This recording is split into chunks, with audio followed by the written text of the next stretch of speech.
Yo, this episode's rated M for mature.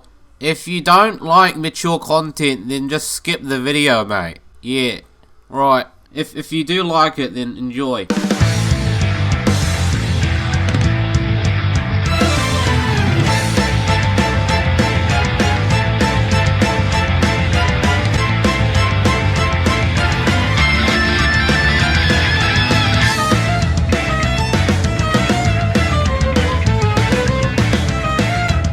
Hi, welcome to BLUESHELLED, the show where something I review either gets some impeccable passion or a verbally explosive rant that breaks its heart.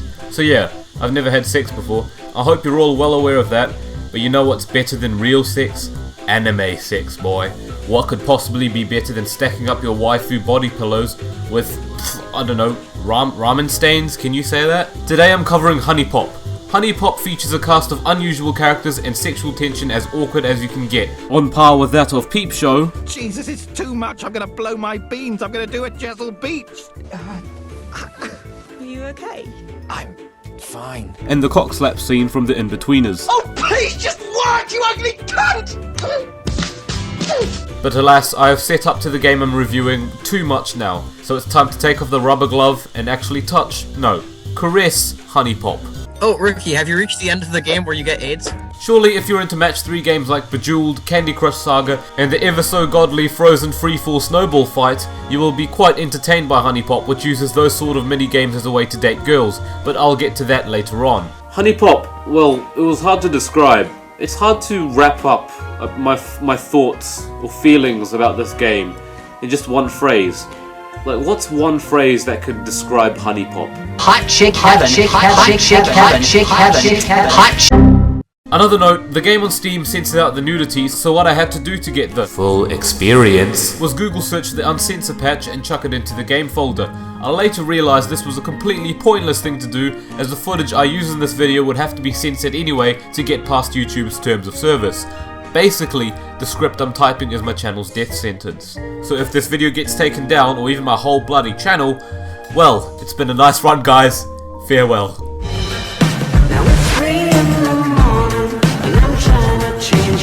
HuniePop was developed by HuniePot. Okay, now for real guys, all you did there was just switch the last letter of your company name to a P. I think I know what I'm naming my next video game. Actually, you know what? Let's restart the review. Hi, welcome to BLUESHELLED. HuniePop was actually crowdfunded via a Kickstarter campaign and released just at the beginning of 2015. However, as I said before, the Steam version cut out a lot of content, including dialogue and, well, images. So the developer provided a link to the uncensored patch on Steam. Oh, come on guys, you didn't have to, but I guess if you want us to do it, then okay. The game was so lewd, it was actually prohibited from Twitch streaming. I don't know about you, but in my circle of friends, HuniePop is basically the butt of a lot of jokes, and anyone who did play it was prone to some form of ridicule, which is why I had to hide the fact that I was gifted it a few months ago. You see, while recording footage from this game, I got a hell of a lot of messages asking me why I'd made such poor life choices, and I quickly went into rebuking those judgmental piss smokers for roasting me based on the game I was playing. Come on guys, it's 2016, it's not like HuniePop's the only game I play.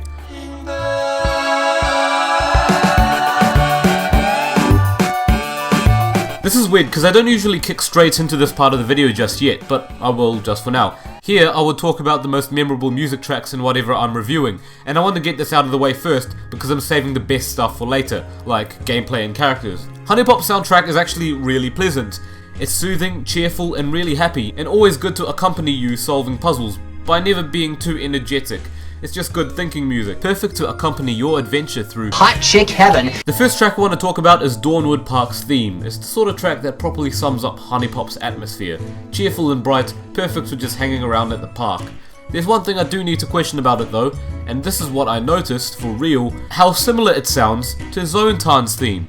If you don't know who Zontan is, you should get a fair idea once I compare the two themes. I like to build the world inside and furnish it with porn. Draw hentai pics and girls with dicks and tentacles galore. Second track to talk about is the Ice Rink. Now this is probably my favourite song in the game because it's actually really nice. Like, For real, I'm not even taking the piss. It sounds like a track straight out of some sort of ice level in a platformer. The chimes are relaxing, and when the strings kick in, it becomes really lovely. There's an unusual air of mystery to it too, especially around the second half of the song.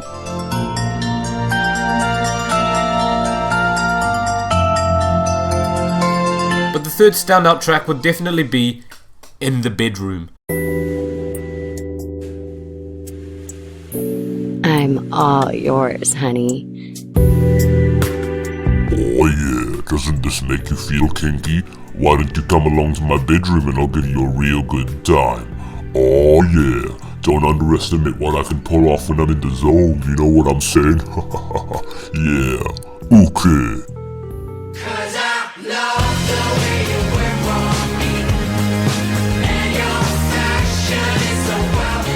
HuniePop has two parts to its gameplay. The first bit is the going around and meeting girls and interacting with them sort of stuff. You get options to talk to them, ask questions, or get questions asked to you. Some of these options can be really awkward though, like none of these seem like things I would genuinely bring up in a conversation. You get to ask her what her cup size is. Like, who asks that, man? Each time you do something good for her, like talk, ask a question to suit her liking, or buy her a gift, you get honey, and I'll explain the use for that in a bit. The way that you find these girls, by the way, is using this honeybee device, a tracker that can locate these girls. I don't know if you realize how unbelievably creepy that is, but use what you can, I guess. Each girl has their own likes and dislikes, so you gotta buy her the right gifts and food that match her interests, and you may have to do this a lot, as you can't exactly ask her out on a date or talk to her if she's hungry. So demanding. Some of the food you can buy her is pretty reasonable, but you can actually buy her a raw eggplant and give it to her, and like, who eats a raw eggplant as a snack? Do people do that? I'm really out of the trends nowadays. Cooked eggplant, that's nice as, but raw eggplant? Nah. You can also buy the black girl watermelon. The second portion of this game comes when you finally ask one of the girls out on a date, and the game becomes a match 3 kind of game where you have to match colors and icons. To be honest, if you were to whittle the game down to just its puzzles, which I think no one really does, but let's say you didn't play HuniePop for the porn, then yeah, I say the puzzles are pretty fun. Each color corresponds to a certain quality that, depending on the girl's preference, will grant you more affection. I'll walk you through what some of the icons mean. Red means sexuality, blue is talent, orange is romance, and green is flirtation. For example, Jessie's preference is the red icon, sexuality, and if you get combos on sexuality, you'll fill up things a lot faster. I'm not just talking about the puzzles when I say that. You also get different items to use that will help you out, and in order to use them, you have to match these teardrop looking things which give you sentiment points. You can also join up these bells for an extra move, and match up these hearts for more passion, which ultimately helps increase your chances of a successful date. The one thing you don't want to match up are these broken hearts. If you do, then you'll lose points. The worst feeling is when you match them up on accident, and you just lose all your progress that you've done so far. By that point, just give up. You're not going to make it to the end of the date. Now this honey that you muster up by wooing over a girl can be used to upgrade your traits, basically leveling up things like talent, romance, passion, and stats like that, which makes those icons count for a lot more in the game itself. To be honest, I think this sort of gameplay actually makes for a really creative approach to a dating sim, I'm not gonna lie. The overall feel of the game leaves a bad taste in your mouth, but even I have to say that HuniePop brings a sort of unique twist to your average game about dating girls, even if it did use the pornography as an incentive. If you fail to fill up the affection meter in the number of moves you have left, you'll fail your date. But hey, at least you get money from it, right? Money on my motherfucking mind. Cut 5 haircuts at the same time. It's so devastating when you fail a horrendous amount of dates with the same bloody girl and have to cycle through the same bloody days until she's available again. Unlucky-os. The more dates you successfully accomplish, the more likely you are to have sex with said girl, so that's nice. To be able to take a girl home for the night, you need to date them for the 4th or 5th time. At night. You gotta solve those puzzles. At night. You gotta collect those nudes. At night. You gotta jerk off to the gallery. By the way, as the game goes on, you'll receive messages with attached pictures of the girls, which get lewd and lewder as you get closer to achieving a home run. Lewd and lewder. It's like Dumb and Dumber, but lewder. I don't know, that joke was so crap. And finally, when you take a girl home for the night, you partake in a special bonus round where there are no broken hearts, but the affection meter will deplete quickly, so you gotta score combos quickly. Thankfully, it's really easy. When you fill up half of the meter, oopsie daisy, your top fell off. Can't let the little kids see that, now can we? Fill up all of the meter, and you'll be on your way to Hot chick heaven. They call me Hell. They call me Stacy. They call me Hell. They call me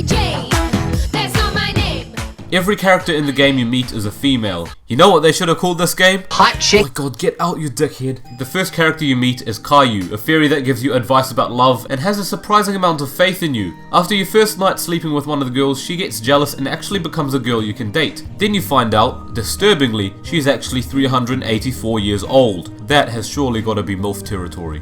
Let's just say you will be my greatest accomplishment yet.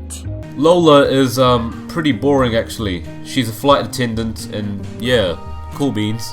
Nikki is, well, a special case. She hates going outside and is the most introverted character out of everyone, preferring to stay inside and play video games. I felt I would probably relate to her the most, but I can't say she was the girl I was most keen on dating. Still, she's pretty okay. I failed around 10 dates with her, by the way, just thought I'd let you know. That's so stupid. Who the hell spends their whole life just playing video games? Unbelievable. Tiffany is objectively the best character in the game. Bacon. Right, I'm gonna put all jokes aside here. She's like the cutest one. You can't not like her. She's a cheerleader, she's actually really sweet, and probably the most likable person to approach. Is it weird for me to say that? I'm actually taking this game quite seriously. Jessie is Tiffany's mother, and my word, are they polar opposites. Jessie appreciates it when you act as unclassy as possible, pulling out the most vulgar approaches to her questions about how much porn you watch and your thoughts and commitment in a relationship. Trust me, her views on that are shocking. At least you can abandon all standards when you pull her. You have to be really sexually aggressive when you respond to her questions. Yo girl, I wanna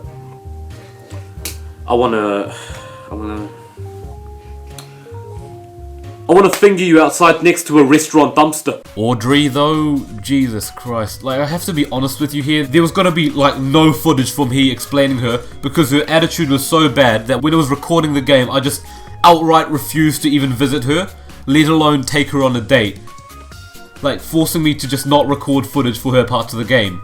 And even the game refers to her as a mega bitch, so don't think I'm being like harsh or anything.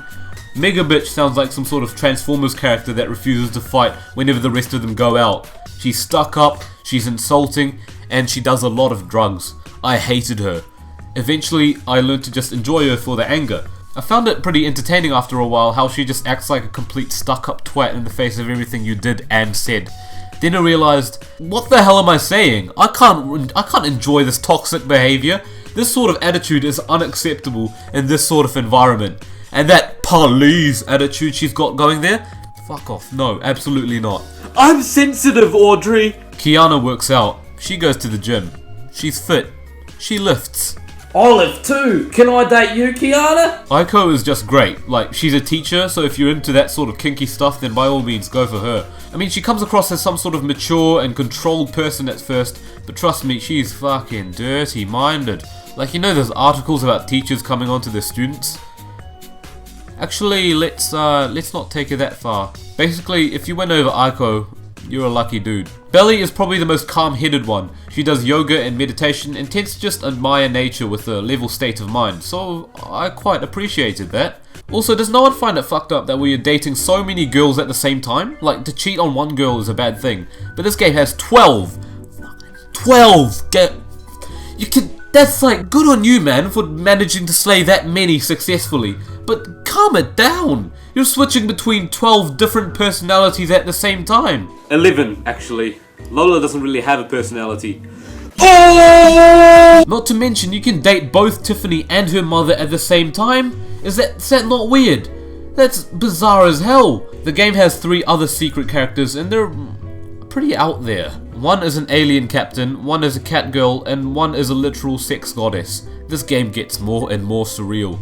To unlock them is an absolute hassle. I couldn't even be bothered at first. First you have to give your highbrow literature magazine to Caillou, who thanks you and gives you this quote-unquote weird thing.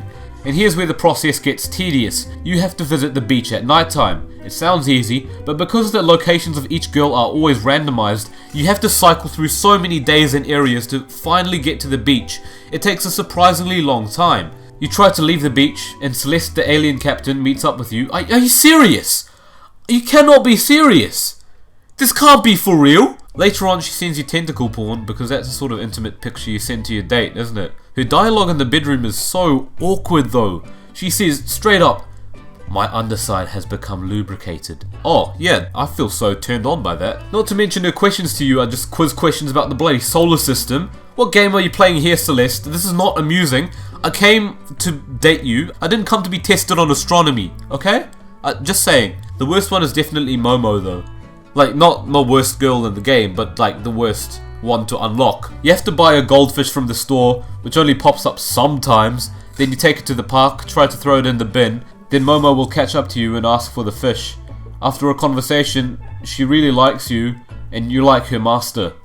Cat girls are like this, apparently. She's far more submissive than any other character. My bottom is getting all sticky. Are you serious? You too? Don't tell me there's like a trend in this game where every non-human character has a master degree in lines that are surefire methods to just burst the bubble in any intimate situation. Can you imagine dialogue like this in a real-life sex scene? I'm so wet right now. Oh yeah? The moisture is running through me like a factory sewage system. Oh, okay, what? Come on, Trevor, dominate me like the Third Reich. Susan, I'm Jewish. Why don't you just bomb all over me like a terror? I think you get my point. The dialogue is something to really laugh over. I mean, it's cringy as hell sometimes, but you can't hate it. You just have to embrace it and enjoy the cheesiness. Yo, and don't think I've skipped over the fact that you're basically fucking your cat. That's messed up, boy. The easiest secret character to find is Venus, but she's also the hardest to woo. Basically, you need to have slept with all 9 of the main girls in the game, but her puzzles are so frustrating as they require a lot of affection with your limited moves, so you need to max out your traits and score as many combos as you can. Not to mention, she tests you about arbitrary details of the game you dated before, which is, well, no. There is no way I can remember the little things she asked me. How many girls have I dated who have blue eyes? Do you think I'm Benedict Cumberbatch or something? I don't notice this stuff. I don't keep count of how many people I've met that have a specific eye color. Just Google the answers, man. It's not worth trying to scavenge the corners of your brain trying to remember which girl owns a pair of friggin' stockings. Or if you're like me, just use a cheat sheet to write down everything the girls have told you so far. The cast of characters is basically the main part of the game, the bit that I really wanted to talk about, because they're quite diverse. You've got the introvert, the spiritual specialist, your innocent schoolgirl, the diseased infestation of attitude problems, the kinky teacher, the MILF, the cardboard cutout, the athlete, and as 4 bonuses you have a fairy, a cat girl, an alien, and a goddess. Jesus, a bit overblown, don't you think? To juggle that much? It's just a matter of taste. I left my love in San Francisco. Look, at this point, it's time for me to give HuniePop a rating. And that rating is...